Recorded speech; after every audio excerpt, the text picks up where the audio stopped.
본 말씀을 통해서 걸림돌과 디딤돌, 이 걸림돌과 디딤돌이라는 제목으로 하나님의 말씀 증거하겠습니다. 우리의 길을 건널 때 어떠한 부분을 딛느냐에 따라 견고하게 지날 수도 있고 때로는 미끄러질 수 있습니다. 우리 신앙일 가운데 우리가 다음 스텝을 정한다 그러면 이 견고한 곳을 밟아야지 미끄러지거나 넘어질 만한 곳이 되어서 안 됩니다. 뿐만 아니라 우리 자신도 다른 사람의 길에 있어서 견고하게 지날 수 있는 그러한 마른 땅이 되어야지 걸려 넘어지게 하는 거치는 돌이 되어서도 안 됩니다. 이러한 두 가지가 병행될 때 우리가 믿음 안에서 굳게 나아갈 수가 있고 또 우리가 함께한 믿음의 형제들도 실족하지 않고 나아갈 수가 있습니다. 그러면 우리의 길에 있어서 넘어지게 하는 것과 견고하게 하는 것 무엇을 가지고 판단할 수 있겠는가? 오늘 본 말씀을 통해 살펴보시면 먼저 악의로 행하는 것, 악한 마음을 품고 행하는 것은 넘어지는 걸림돌이 되는 겁니다. 그 걸리게 하는 것이 결국에는 자기까지 넘어지게 할 것이다. 이것이 이 성경의 교훈입니다. 우리 27절 보시면 함정을 파는 자는 그것에 빠질 것이요 돌을 굴리는 자는 도리어 그것에 치이리라. 함정을 파는 사람은 자기가 거기에 빠질 것을 기대하고 파는 게 아닙니다. 다른 사람 걸리라고 혹은 그에 대적하는 자, 마음에 미워하는 자, 경제하는 자 그런 자들 걸려 넘어지라고 함정을 파는 것인데 그런데 그 걸림돌에 자기가 결국 넘어진다. 돌을 굴려가지고 거기에 자기가 깔리려고 굴리는 사람이 없지만 그렇게 굴리는 돌에 도리어 자기가 상함을 당할 것이다. 성경에 보면 그러한 예들이 많이 있습니다. 다니엘이 믿음을 지키며 하나님 잘 섬겼으나 그를 미워하고 대적하고 견제하던 무리들이 이 다윗을 잡으려고 걸림돌로 왔습니다. 거기에 다니엘을 빠뜨리려고 했지만 그러나 결국 그 사자굴의 구덩이에 빠진 것은 그 함정을 판 그들이었고 다니엘은 거기서 돌아 나왔습니다. 또 에스더에도 보면 하만이 유대인들을 미워해서 이 모르드게를 죽이려고 계략을 세웠으나 그러나 그 장 때 도리어 자기가 달리고 말았습니다. 다른 사람을 넘어지게 하려고 하면 넘어뜨릴 수는 있어도 다니엘도 사자굴에는 빠졌고 이 모르드게와 유대인들도 이제 그 진멸의 날을 눈앞에 두고 참으로 고통스러운 마음으로 견뎌냈기 때문에 그들의 목적이 어느 정도는 시행된 겁니다. 그런데 이 걸림돌을 두게 되면 돌아다니다가 자기도 걸리게 된다는 겁니다.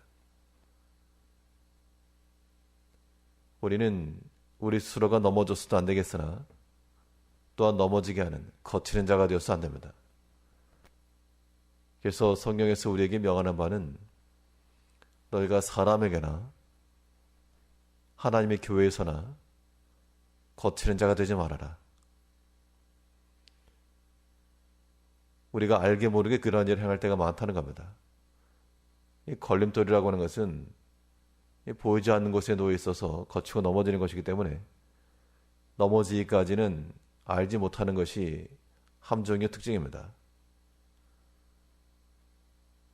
결국 나는 그러한 말을 해서 상함을 주고 싶지 않았지만 결국엔 것이 거치는 말이 되었고 거치는 행동이 되었고 그것이 다른 사람을 넘어지게 하면 또 그 넘어진 자리에서 자기도 넘어집니다.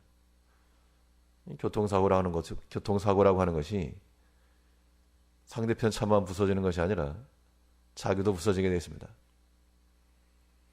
이제 우리의 마음속에서 우리가 마음속에 악의를 품거나 미워하거나 시기하는 마음을 가지고 행하는 모든 말, 그런 계획들, 그것이 설령 실행된다 할지라도 하나님께서 그 갑절로 우리에게 갚으실 것을 생각을 해야죠. 두려워하는 마음을 가져야 됩니다. 사람에게나 하나님의 교회에나 우리가 함정을 두고 돌을 굴려 넘어지게 하는 자가 되어서도 안 되고 또한 그 작은 돌뿌리에 걸려 넘어져서 안 되겠습니다. 비록 균형을 잃었을지라도 다시금 바로잡고 굳게 서서 이 말씀과 믿음의 길을 온전히 걸어가야 됩니다.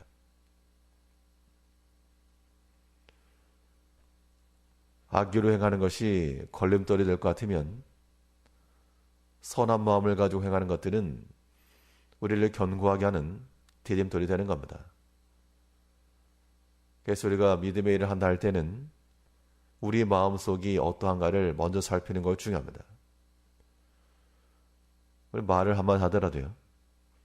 이 언중유골이라 말 속에 뼈가 있어가지고 사람의 본심이 드러나기 마련인데 우리 마음속에서 함정을 파거나 혹은 돌을 굴려 헤아려 하거나 그런 것이 조금이라도 있다 그러면 그것은 마치 이끼 낀 돌 위를 밟는 것처럼 넘어지게 마련이지만 비록 우리가 상함을 들었어도 그것을 선하게 바꾸고 악한 말일지라도 하나님 뜻으로 알고 고쳐먹으며 우리의 마음의 생각을 바꾸고 행실을 바꾸는 그런 계기로 삼게 되면 그 넘어질 뻔했던 그 미끄러운 돌이 안전하게 건너갈 수 있는 징검다리와도 같은 디딤돌이 될 수도 있습니다. 그러므로 우리가 어떠한 말이건 어떠한 행실이건 아무튼 그 마음 중심이 중요한 겁니다. 어떠한 사상과 어떠한 목적을 가지고 이런 말 하는 것이며 어떠한 의도를 가지고 이런 일을 행하는 것이며 우리가 그런 것들을 잘 점검하지 못하면 모르는 사이에 우리가 넘어지고 또 다른 형제도 넘어뜨리고 우리가 다 하나님의 교회에서 주의를 한다라고 말하지만 이것이 서로에게 거침이 되고 걸림이 되고 넘어지게 되는 것이 되어서는 안 됩니다. 우리 모른다는 겁니다. 걸려 넘어지기까지는. 우리 모든 주변을 잘 살펴서 넘어질 만한 실족할 만한 것들은 다 치우고 그래서 우리를 통해서 견고한 한 걸음이 되고 주저하던 사람들이 우리를 통해서 더 믿음을 행하게 되면 그럴 만한 좋은 믿음의 본이 되고 또 협력자가 되고 또한 격려자가 되고 또한 조력자가 되어서 우리는 이 믿음의 길에 있어서 회방꾼과 걸림돌이 아니요 도리어 견고하게 나아가게 하는 디딤돌과 같은 역할을 해야 되겠습니다. 나는 과연 어떠한 자인가? 우리의 삶 가운데 미끄러운 것들을 잔뜩 끼고 있지는 않는가 생각을 하시고 이런 것들은 다 걷어내시고 우리의 모든 말과 행실을 통하여 우리 자신이 견고해지며 또 우리와 함께하는 믿음의 형제들에게 있어서도 견고하게 진을 보하는 그러한 다음 걸음이 되도록 나를 밟고 지나가도록 우리가 더욱 낮은 자가 되며 섬기는 자가 되어 우리의 등을 제공하여 함정을 주어서 빠뜨리는 재물로 사는 것이 아니라 도리어 약한 자들이 더 강해지고 믿음 없던 자들이 믿음으로 되어지며 우리의 모든 섬김과 수고가 믿음에 있어서의 그러한 유익함이 되도록 그런 디딤돌 역할을 잘 감당해 나가는 모든 성도님들 되시길 바랍니다. 기도하겠습니다.